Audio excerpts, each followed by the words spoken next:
Bonjour tout le monde, alors aujourd'hui on se retrouve pour une toute nouvelle vidéo où je vais tester vos recettes de slime sans colle et sans borax, donc écoutez, c'est parti.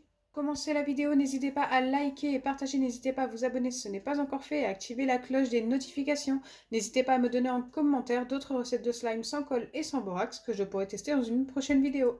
Pour la première recette, j'ai besoin de gel douche, de pâte à modeler rebondissante que l'on trouve facilement chez Action ou sur Amazon et de farine.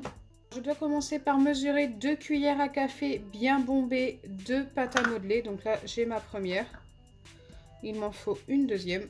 Donc je vais tout simplement passer ma pâte à modeler comme ceci. Hop. Et enlever le surplus.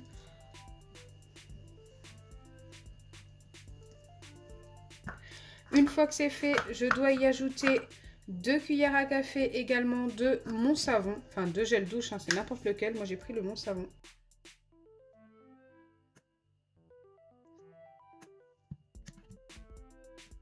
Et ensuite, je dois déjà mélanger ces deux ingrédients-là. Donc, je vais utiliser une petite fourchette en plastique et essayer de bien mélanger. J'espère que les deux vont bien se mélanger ensemble.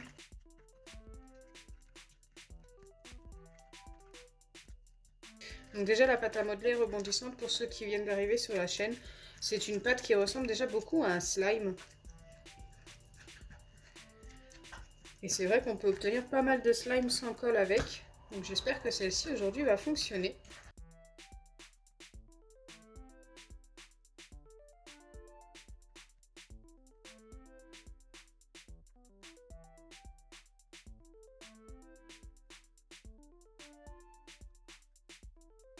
Donc là, j'ai mélangé pendant un long moment, c'est plutôt très long à se mélanger ensemble ces deux ingrédients-là. J'ai quelques petits grumeaux, mais ça va, c'est pas méchant. Je pense que je vais pas pouvoir obtenir mieux.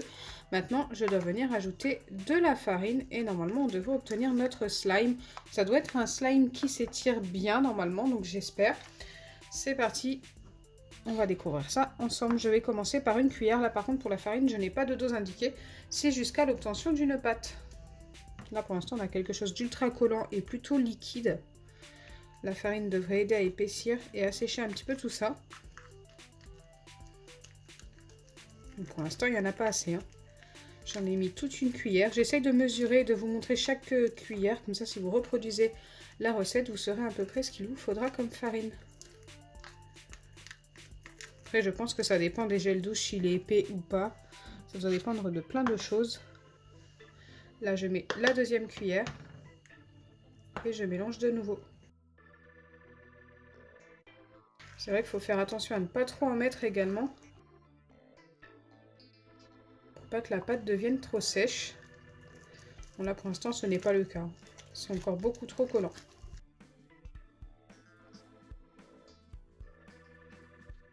Alors là, je mets une troisième cuillère, mais bien rase. Hein. Comme j'ai peur de trop en mettre. Je vais pas retourner dans le récipient celui-ci. Hop.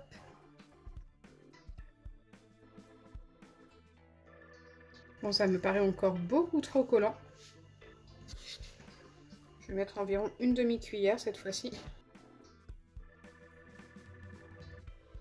Voyons ce que ça donne. Ouais, c'est encore trop collant, hein. Ça colle direct au doigt. La texture est très particulière. Allez, encore une demi. Donc du coup, j'ai mis 4 cuillères en tout. Je pense que je vais venir mettre un petit peu de farine sur mes doigts et essayer de travailler un petit peu la pâte. Je fais exprès d'en mettre quand même pas mal pour pas que ça me colle aux doigts.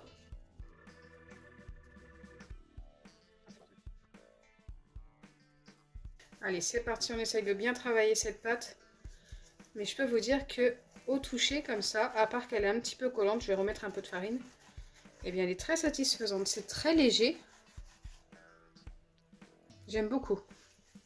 Ça a juste besoin d'être travaillé et je pense que ça va pouvoir être validé.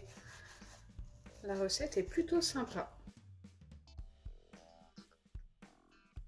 Je pense avoir assez travaillé ma pâte et autant vous dire que je suis ultra satisfaite du résultat. Elle ne colle plus aux doigts. Elle s'étire quand même plutôt bien. Pour un slime sans colle, je vais la valider avec un 7,5 sur 10. Donc franchement, bravo à celui qui m'a partager cette recette. J'aime vraiment beaucoup, beaucoup le résultat. On a un butter slime en fait, hein, mais très léger.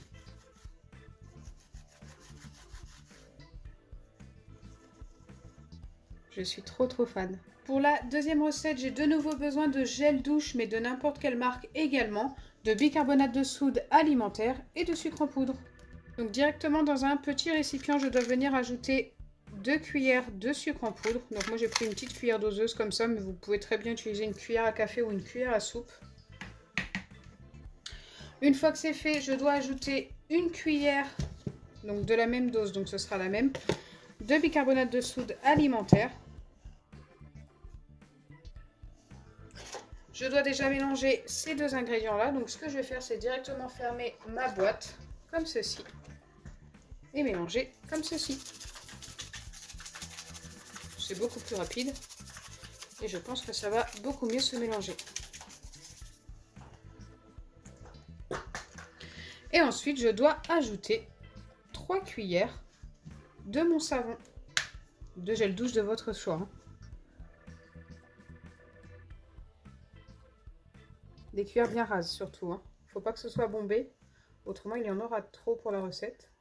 Je ne fais que répéter ce qui est écrit dans la recette donnée.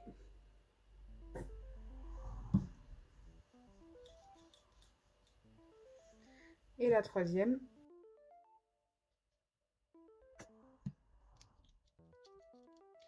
Et enfin, je dois mélanger le tout et normalement, je dois obtenir mon slime directement. Donc, c'est ce que nous allons découvrir. C'est parti, j'espère vraiment que ça va fonctionner. Alors, cette recette m'a beaucoup intriguée parce que d'habitude, j'utilise le sucre en poudre seul et je passe au micro-ondes. Et c'est vrai qu'avec le bicarbonate de soude, je n'ai jamais essayé. Normalement, le bicarbonate de soude, je l'utilise avec du sel dans vos recettes. Et c'est très rare que vous me dites d'utiliser avec du sucre. Bon, ça me paraît encore très liquide malheureusement. Je vais quand même mélanger pendant 2 bonnes minutes pour voir si ça finit par s'épaissir.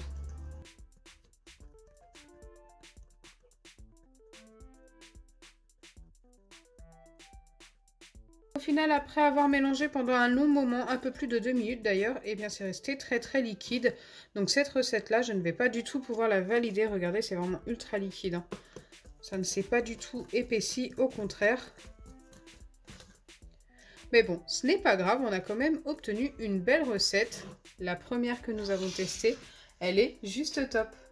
Donc voilà, une seule des deux a fonctionné pour aujourd'hui, mais j'espère sincèrement que ma vidéo vous aura plu. Si c'est le cas, n'oubliez pas les pouces bleus, partagez et abonnez-vous. Bisous les amis!